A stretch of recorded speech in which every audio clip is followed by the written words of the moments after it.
ouvirmos a mensagem da palavra de Deus com o nosso irmão Jaime.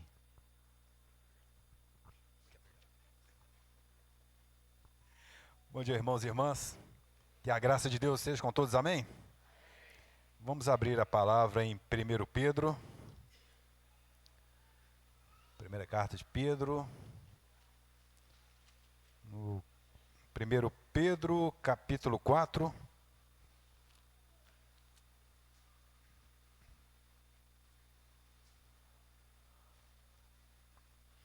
Nós vamos ler 1 Pedro, capítulo 4, vamos ler de 9 a 11.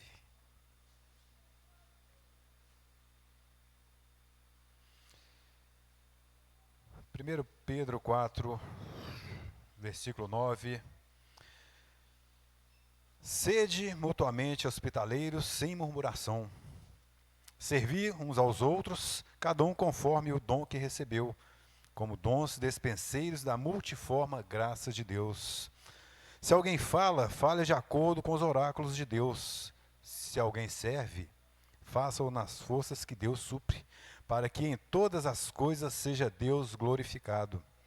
Por meio de Jesus Cristo, a quem pertence a glória e o domínio pelos séculos dos séculos. Amém. Nosso irmão Jaime.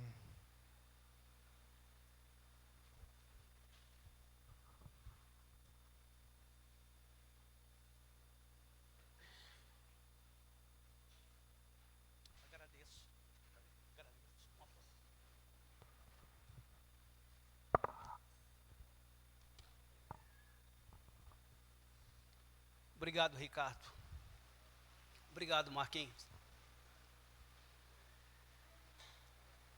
Bom dia para todos. Bom dia. Graças a Deus que eu estou aqui. Graças a Deus que você está aqui. Louvado seja Deus. Amém? Queremos chamar um casal aqui à frente, o Toninho e a Doroti. Convidá-los a estar aqui, para a gente fazer uma oração para eles.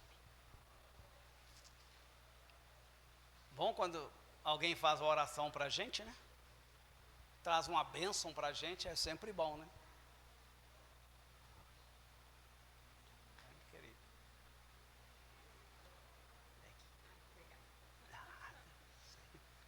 O degrauzinho aqui é meio cruel, né? Mas os anos vão chegando, né? Então, este casal aqui, que serve o Senhor por muitos anos de fidelidade, eles completaram ontem mais um ano de casado. Quantos anos foi mesmo, Tony? 56. É isso mesmo? É que a gente, homem, esquece as datas, né? Mas, Tony, sem ofensas. Mas 56 anos de casado.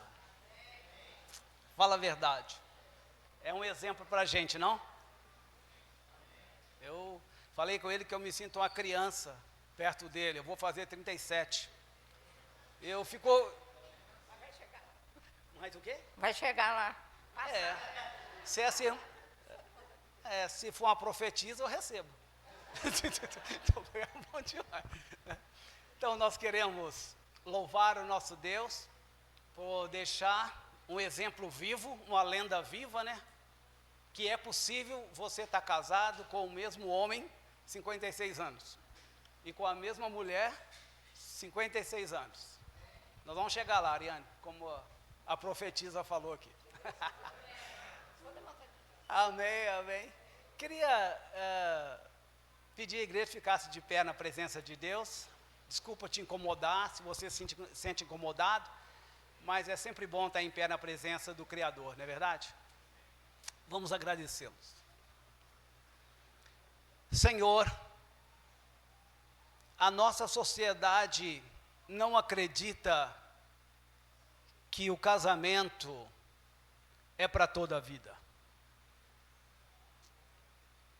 Eles têm mudado de cônjuge uma vez após outra. E nós compreendemos, Pai, com a ajuda do Senhor, que realmente a nossa natureza humana ela é muito difícil. E a gente machuca um ao outro bastante. Mas Jesus tem nos ajudado neste pormenor, nos dando o Espírito Santo para nos transformar. Mas mesmo nós, que somos seus filhos, Pai, temos muita dificuldade também, e às vezes a gente não suporta o outro e divorcia e separa, mesmo que o Senhor disse que o Senhor odeia o divórcio. Pai, queremos agradecer por isso tudo, que o Toninho e a Doroti têm sido exemplo de fidelidade na fé, e exemplo de viver no matrimônio, com paciência, com perdão, com afeto. E nós olhamos para eles, Pai, e nós chegamos a uma conclusão que é possível que eu também faça isso. Nos ajude, Pai, a fazer isso também, Pai. Naqueles momentos mais difíceis, ajude-nos a olhar para a cruz de Cristo e ver que de lá vem perdão. Vem perdão para mim, vem perdão para Ariane, vem perdão para todos nós, Pai. Por isso nós podemos aprender a perdoar com Ele. Pai, abençoa este casal, que eles continuam nesta fé, neste exemplo até o fim, Pai, conforme o Senhor deseja. Em nome de Jesus, nós te louvamos por esse casamento, Pai, de 56 anos. Amém. Podeis assentar. Obrigado. Deixa eu ajudar você. Ainda. Vai lá tudo.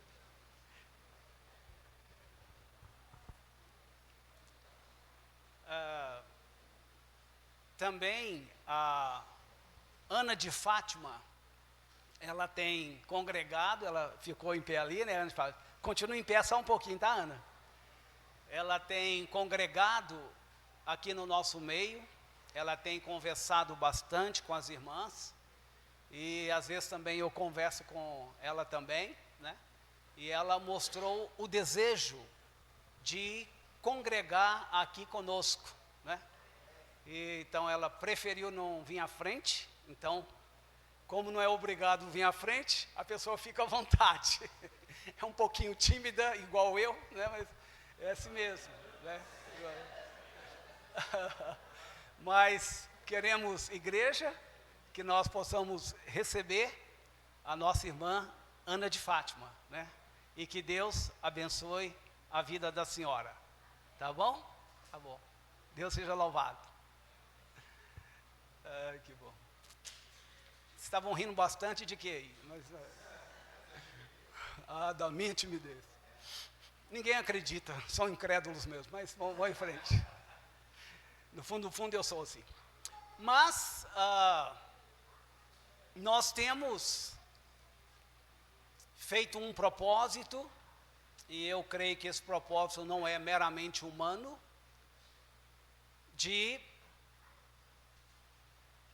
rogar a Deus que Ele envia mais trabalhadores para a sua seara.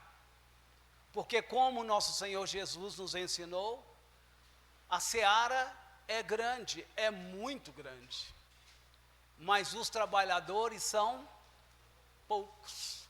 Daí Jesus nos desafiou: rogai, pois, ao Senhor da seara, para que mande trabalhadores para a sua seara. A igreja tem feito, e nós agradecemos muito, igreja, por você ter feito, está fazendo isso orando. Por favor, continue orando mais. Agradecemos pelos jejuns que têm sido levantados ao Pai, para que Ele levante homens com suas esposas para a seara do Senhor, né? Os que já estão servindo, eles estão envelhecendo, e é preciso sempre renovar, não é verdade? E a gente passar o bastão para a próxima geração, não é verdade? Pois é, nós como um dos presbíteros da igreja acabou de falar, o Carlos, juntamente com o Marquinhos aqui, que o processo que é o apontamento e a escolha dos novos escravos de Jesus com suas esposas, é um processo que demora um pouco. Talvez você, irmão, a igreja está se perguntando, e aí, como é que está o andamento? Olha, você pode não ver, mas está de vento em popa, viu? Graças a Deus, o Senhor tem nos dado a graça, eu juntamente com os dois presbíteros, de estarmos conversando com os futuros servidores do reino de Deus, diáconos, evangelistas e bispos, que também são presbíteros, que também são pastores, como a igreja já aprendeu, né? Biblicamente é assim. Então, nós já temos conversado com bastante deles. Falta aí mais uns 3, 4 para a gente fechar o ciclo. Uma vez que você, igreja, apontou esses homens, nós estamos lá conversando para ver se eles realmente desejam, se eles querem. Nossa vontade era obrigar eles a servir. Você vai servir, irmão, mas a Bíblia diz que não pode fazê-lo. Então a gente tem que respeitar.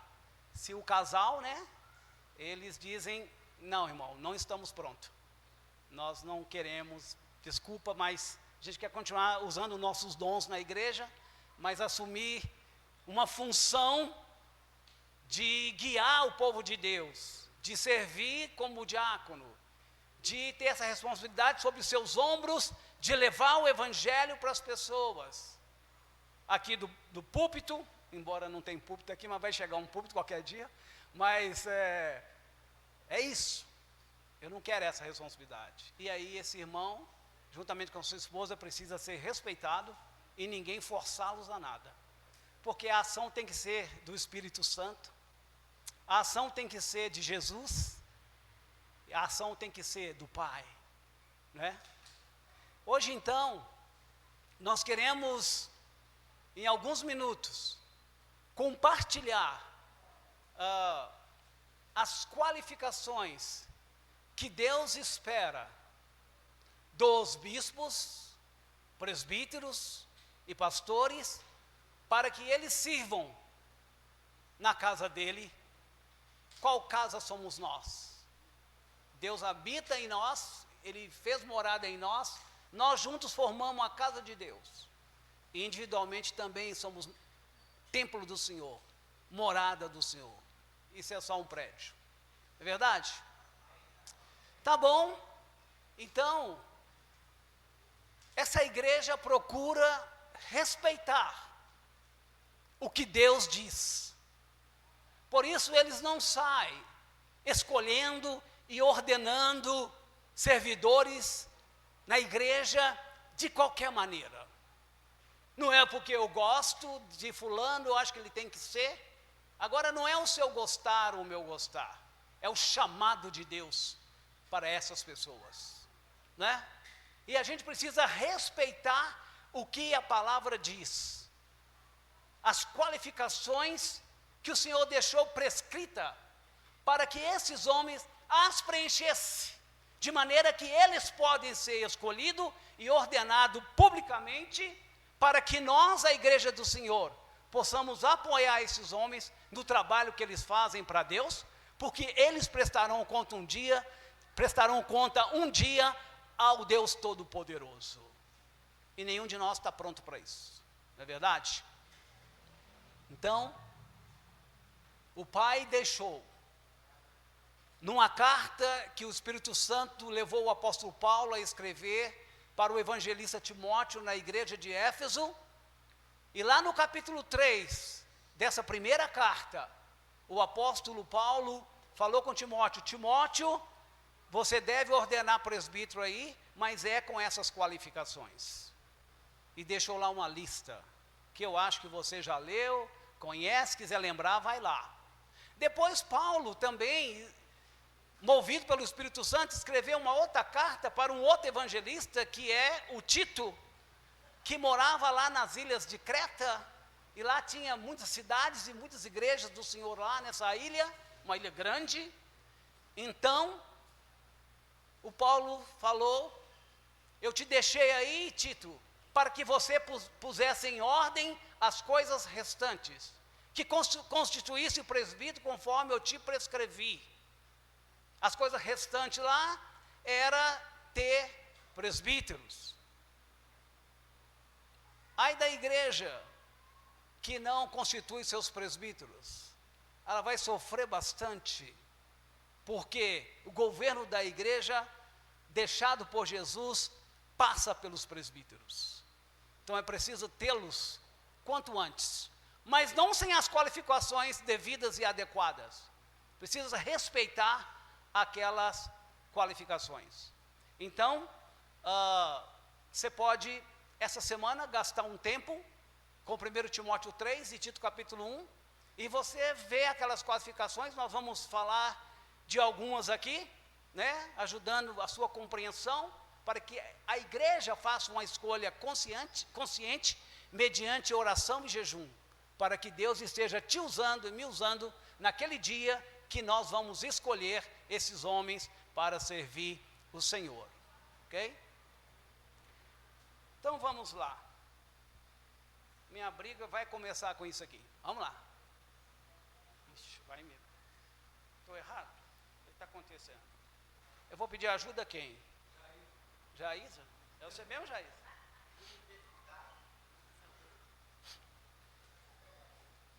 Não se apertou? Ah, tá bom. Esse é o primeiro? Ela sempre me ensina, eu sempre esqueço. Será que eu tenho Alzheimer? Livra-me, Senhor. Mas não, vamos lá. As qualificações, elas estão aí, encabeçando essas qualificações, e o que eu estou fazendo aqui, né, nós estamos unificando as duas listas, de 1 Timóteo e Tito capítulo 1, e nós vamos compartilhando, mas em casa você vai com calma lá, tá bom? Então, o que espera desses homens é que eles sejam irrepreensíveis, né? Não são homens, não são esposas, suas esposas, que precisa ser repreendido toda hora, porque eles não têm maturidade, não sabem agir como deve agir. Não é esse tipo de pessoa que Deus está chamando para essa função, mas esses homens, eles precisam ser irrepreensíveis. Isso não quer dizer que esses homens já chegaram à perfeição e eles não têm pecado. Não quer dizer isso. Eles ainda são humanos, eles ainda são pecadores e eles podem pecar. Mas significa que esses homens, eles já trataram dos seus pecados. Eles já se arrependeram. E na atualidade, no presente momento, eles não têm nada que desabona a ordenação deles, o chamado deles por Deus. Inclusive, depois que nós conversarmos com todos esses homens, juntamente com suas esposas, nós vamos voltar para a igreja e dizer para a igreja: igreja, se você tem alguma coisa contra esses homens que estão sendo apresentados para você, para que você os escolha mediante oração e jejum, que é algo sério, não é algo carnal, nem mundano, mas é algo sério com Deus. Então nós vamos dizer, se você tem alguma coisa contra este homem, né, contra sua esposa, procure os presbíteros atuais e você conversa com eles. E esses homens vão estar conversando com esses futuros guias. Ok, igreja? Vamos devagar, não chegar lá, é um processo, né? Mas na atualidade, esses homens, eles não tem nada que os impede de estar servindo. Eles são homens irrepreensíveis na maior parte do tempo da sua vida. Segunda, da lista que vem aí, de qualificação que Deus espera que esses homens tenham, que eles sejam marido de uma só mulher. Mas não é normal que um homem só tenha uma mulher? É normal, né? Assim, né? Só que o contexto histórico desse ensinamento é de 2000 anos atrás, bem dizer. E lá era muito comum a poligamia. Então o homem tinha várias mulheres. O Senhor disse que Salomão, por exemplo, não podia ser presbítero, né? Então a coisa é de que tem que ser marido de uma só mulher, né? Ele não pode ser um polígamo. Ele precisa ser fiel. Tipo Toninho, né? 56 anos com a mesma mulher. É isso assim. Desafio, né? É um desafio grande mesmo, né? Então esta é a ideia. Ele é fiel à sua esposa. Ele não tem olhos para outra mulher. Ele é fiel, assim como ela também é fiel ao seu marido. Depois também fala que ele precisa ser temperante, né? Ele é moderado, ele é controlado, ele não se entrega às coisas erradas, e nem se exagera nas coisas boas, porque coisas boas às vezes nos complica. O exagero é sempre perigoso. Mas estes homens, juntamente com a sua esposa, eles são pessoas moderadas. Eles já trabalharam com seus temperamentos, entende como funciona. Não são perfeitos, mas eles fazem um bom trabalho de paciência, de moderação, né? Preciso crescer muito nesse assunto. Também fala, o Senhor espera que eles sejam hospitaleiros. E hospitaleiro, todos nós sabemos, né? É receber as pessoas em casa, receber os estranhos. O original, no grego, tem a ideia de hospitaleiro, receber estranhos em casa, né? Pessoas que não é do seu viver diário, sabe? Agora, interessante que na leitura feita pelo nosso irmão Ricardo, lá em 1 Pedro 4, do versículo 9 até o versículo 11, lá no versículo 9, o Espírito Santo usou o Pedro para falar conosco assim: sede mutuamente hospitaleiro, sem murmuração, sem reclamação. Interessante esse ensino que o Pedro deu. Não é uma lista para presbíteros. No ensino do apóstolo Pedro, era um ensino para a igreja como um todo. E ele disse para eles lá, na época dele, e para nós hoje, no século 21, ele diz: sede mutuamente hospitaleiros, receba estranhos na sua casa. Que estranhos? Há irmãos que vêm de outro lugar. Tem um casal de estranhos, aqui não, mas deixa, eles são, Santa Catarina, Curitiba, desculpa, eu confundo esses estados nossos. Hã? Você já mora aqui? Uai, o que você está fazendo? Ah, deixa para lá. Só estou ouvindo vocês aqui agora. Sejam bem-vindos, irmãos. E se recebesse esses irmãos lá em casa, essa família, né, Mateus? O filhinho deles ali, Mateus, né, Mateus? Vai fazer 9 anos daqui a pouco, né, Mateus? Ah, pois é, esse menino. 10! Ô, Mateus. O vovô está meio... Mas vamos lá. Então, se eu recebesse eles na minha casa, seria um tanto estranho, ainda que sejam meus irmãos na fé. Mas vêm lá de Curitiba, migraram para cá, e agora receber eles lá em casa, né? Aí tem um mandamento, irmãos. A palavra sede, se você fizer uma pesquisa, você vai aprender que é um imperativo. E o imperativo é o quê? Hã? E é isso, o imperativo é uma ordem, é um mandamento. Ah, então quer dizer que o Senhor está mandando nós todos sermos hospitaleiros? Sim, Senhor, inclusive eu, que eu sou tímido e não gosto muito de receber estranhos na minha casa, porque eu fico meio deslocado. A Ariana é uma bênção nisso. Aliás, a gente não podia ser hospitaleiro se a esposa não for. Agora, no meu caso lá, dá para ser, porque a minha esposa é ótima nisso. E eu não sou muito legal. Mas o Espírito Santo tem me ajudado a crescer, gente. Você pode ir lá em casa, vou te receber lá. Não todo mundo de uma vez, mas devagarzinho. Mas a ideia é que nós precisamos ser hospitaleiro. Mas está falando aqui para o presbítero o bispo, o pastor, que ele precisa ser hospitaleiro. Ele tem que ter essa qualificação. Mas não é só ele. Muitas igrejas, sabe, por onde a gente passa, sabe, a igreja acha que só os presbíteros que devem receber pessoas. Irmãos, não é fácil receber pessoas. É por isso que o Espírito Santo falou com Pedro que você deve ser hospitaleiro sem murmuração. Tipo Jaime. É muito fácil eu assim com a Ariane, atrás da porta. Esse pessoal vai embora quando, Ariane? Ou então, eu estou achando que esse irmão já está folgado, viu? Nossa! O Senhor está falando, Jaime, não faz isso. Ore por mim que eu não vou fazer. Quando você for lá em casa, você vai ser bem recebido. Mas a igreja toda precisa ser assim. Mas também os presbíteros. E receber pessoas em casa não é tão fácil, tão simples assim. Alguns gostam muito, outros não gostam muito. Mas todos temos que fazer coisas que a gente não gosta. Assim você cresce. Eu vou aprender a amar, a servir.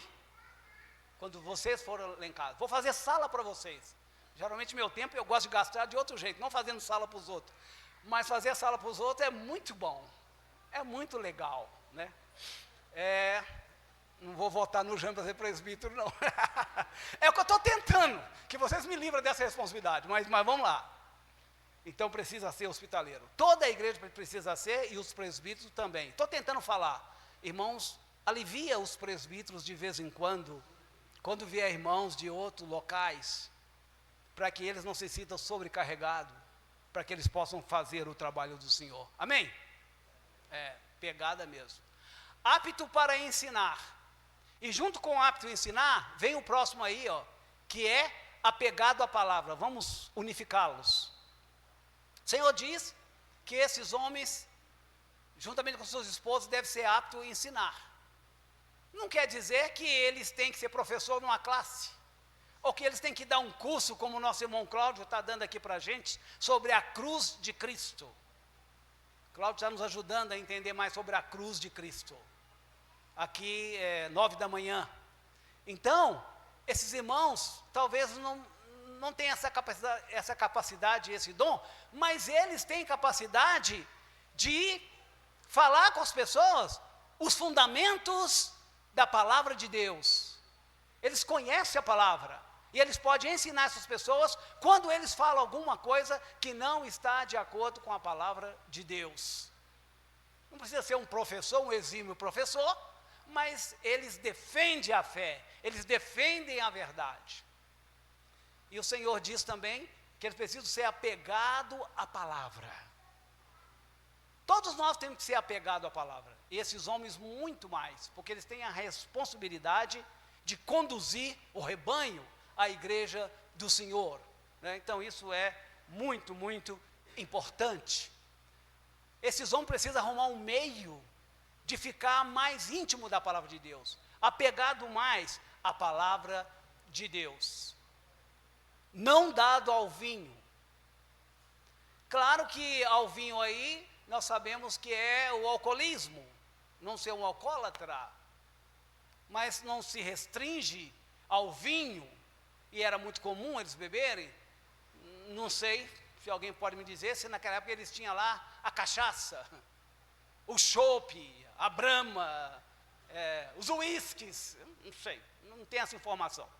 Mas o vinho, naquela época, era o fino deles da época, né?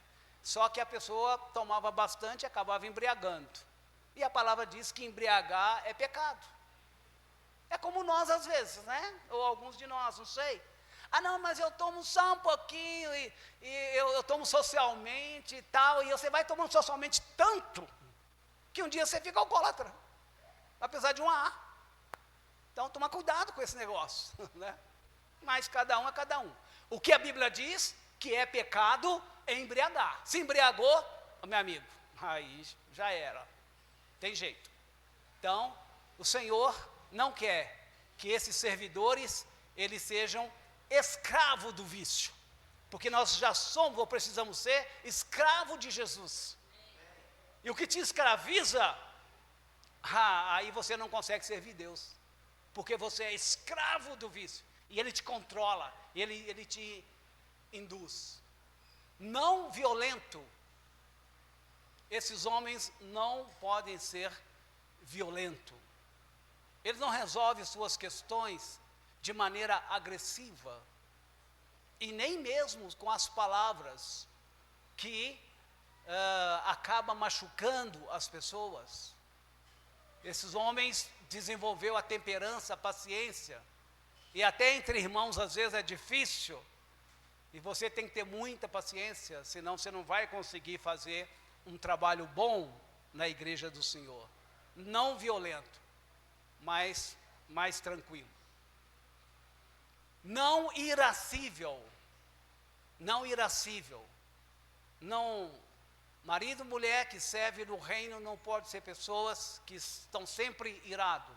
É o famoso estupim curto, né? Você precisa trabalhar nisso, eu preciso trabalhar nisso.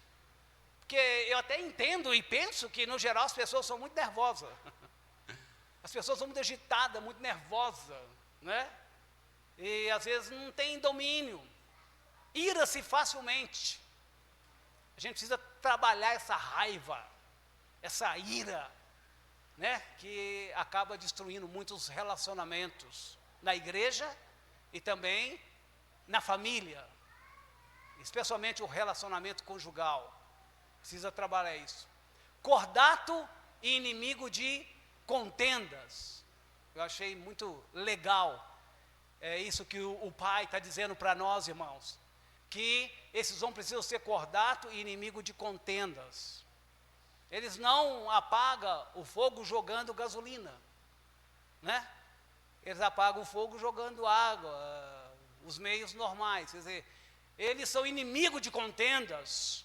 Eles não promovem isso. Eles resolvem isso. E também que eles sejam cordato. Interessante essa ideia de cordato. A palavra cordato, ela está falando de a pessoa ser cortês, né? Uma pessoa que hoje em dia não se faz muito por aí, né? Mas você precisa ser cavalheiro, essa é a ideia de cavalheiro. Para sua esposa mesmo, né? Para sua filha. São coisas que o cristianismo tem nos ensinado. Temos ali mais 1 minuto e pouco, eu quero ficar dentro do tempo. Vai dar 11h30, então nós vamos fechando por aqui. Mas a lista, você tem elas com você e dedique tempo. Primeiro para você se tornar isso que o Senhor quer, né? E não para cobrar dos irmãos, mas também para você fazer uma boa escolha. Deixa eu só queimar meu 1 minuto e pouco ali, ok? Não arrogante, né? Esses servidores na casa de Deus, os bispos, não são pessoas arrogantes. Não pode ter a pretensão de eles estarem sempre certo. Já conviveu com pessoa assim? Que a pessoa está sempre certo, ela não cede nada. E diz de um rapaz lá na faculdade, que esse rapaz estava sempre certo. Em tudo que a turma conversava com ele, ele sabia e ele estava certo. Aí um dia, um dos seus colegas chegou para ele, falou assim, ô Deus, eu queria te fazer uma pergunta. Aí o cara, o quê? Ô Deus, me responde aqui. Aí o cara, mas eu não sou Deus. Ah, mas você parece, que você entende tudo, você responde tudo, você sabe de tudo, só você está certo, você nunca está errado. Tem pessoas que têm um complexo de Deus mesmo. É?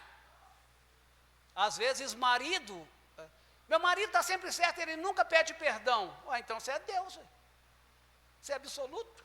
Você não erra nunca. Você não baixa a guarda, você não pede perdão. E tem maridos que já falou para a gente, a minha esposa nunca me pediu perdão, então ela é uma deusa.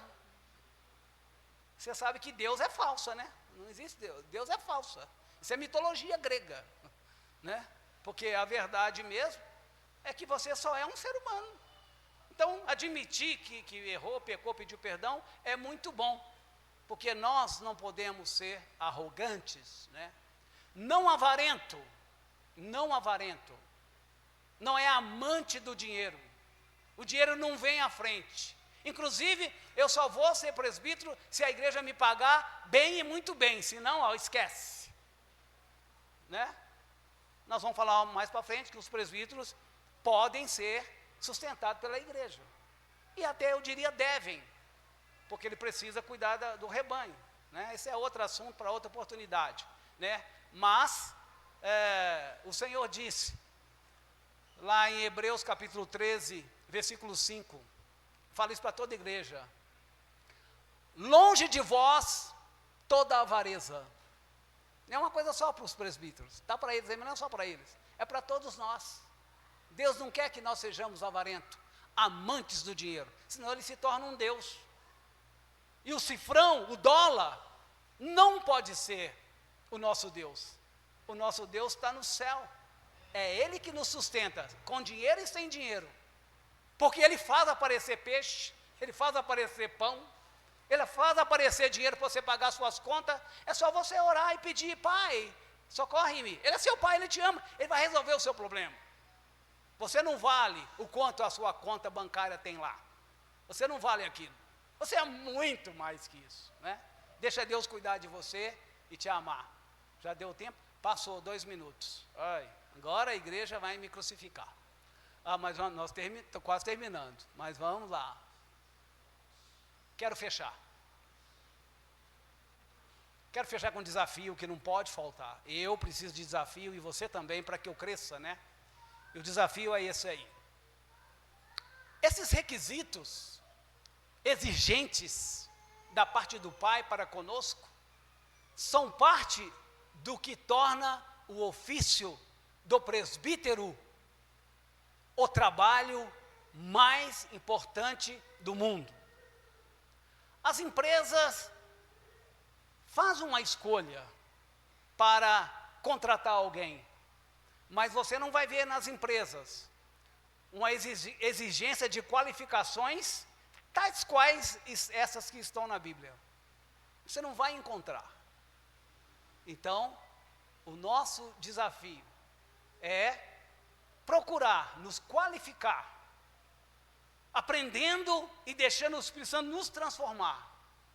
Porque pode ser que um dia Deus vai te chamar para que você sirva na casa dele.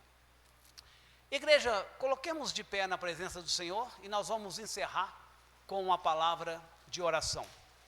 Ok? Obrigado pela atenção. Deus te abençoe. E vamos continuar orando e jejuando para que Deus chame homens, juntamente com suas esposas, para nos servir, para nos ajudar. Oremos.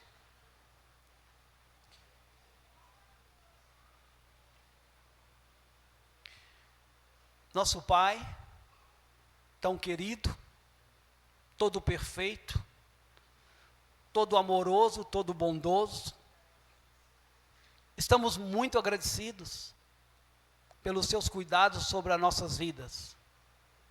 O Senhor tem nos guardado, o Senhor tem nos sarado das nossas enfermidades, o Senhor tem nos abençoado financeiramente, o Senhor tem nos dado paz, alegria, que são frutos do Espírito Santo. E agradecemos pela nossa irmandade, Pai, a igreja Tua, Jesus, que é maravilhosa, e o Senhor pagou um preço exorbitante por cada um de nós, foi preço de sangue, o Senhor nos comprou para Ti, e a Ti pertencemos, e somos irmãos um dos outros, para servir e ajudar uns aos outros. Agradecemos que a família do Senhor vem crescendo aqui, o Senhor tem acrescentado pessoas ao corpo do Senhor, e todos esses irmãos que foram apresentados à sua igreja aqui, Pai, e que nós, enquanto igreja, possamos recebê-los e ajudá-los, Pai, nas suas lutas, assim como eles devem fazer para nós também. Pai querido, nos despeça agora em paz para os nossos lares, nos guarde nessa tarde, nessa noite, quando muitos de nós estaremos aqui de volta à noite para continuar te glorificando, servindo o Senhor. Fique conosco, Pai, e agradecemos de coração. Em nome de Jesus, junto do Espírito Santo, nós te entregamos a nossa oração. Amém. Vá em paz, irmãos.